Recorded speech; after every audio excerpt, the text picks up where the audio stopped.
বিলোনিয়ায় অহরহ নির্বিচারে বনের হরিণ হত্যা করে প্রকাশ্যে বিক্রি হচ্ছে মাংস। বন দপ্তরের কর্মীরা কিং কর্তব্য বিমূঢ়। এক মাংস ক্রেতাকে গ্রেপ্তার করে বনকর্মীদের বীরত্ব জাহির।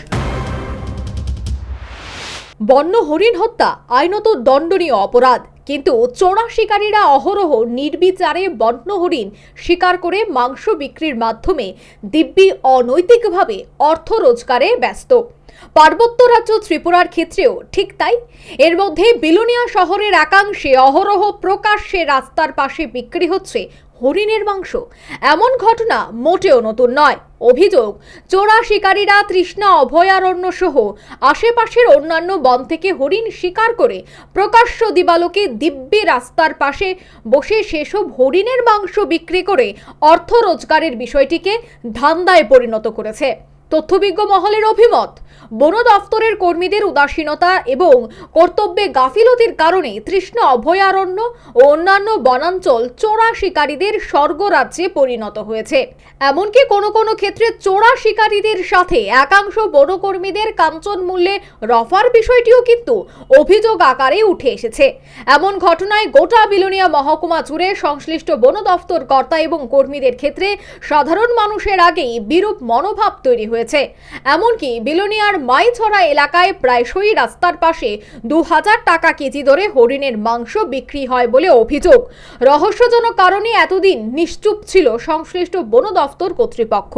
এ ব্যাপারে বনকর্মীদের বিরুদ্ধে সমালোচনার মাত্রা বৃদ্ধি পাওয়ায় শেষ পর্যন্ত তারা তৎপর হলেন।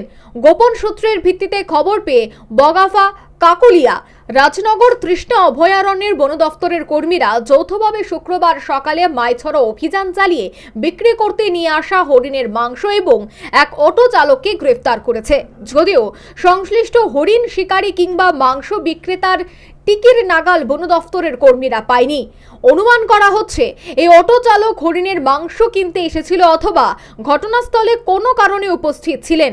হরিণ শিকারী কিংবা হরিণের মাংস বিক্রেতাকে যে গ্রেফতার করা যায়নি সে কথা নিউজ ভ্যানগার্ডকে ফোনে দেওয়া সাক্ষাৎকারী নিজেই জানালেন তৃষ্ণা অভয়ারণ্যের রেঞ্জার বিকাশ ঘোষ।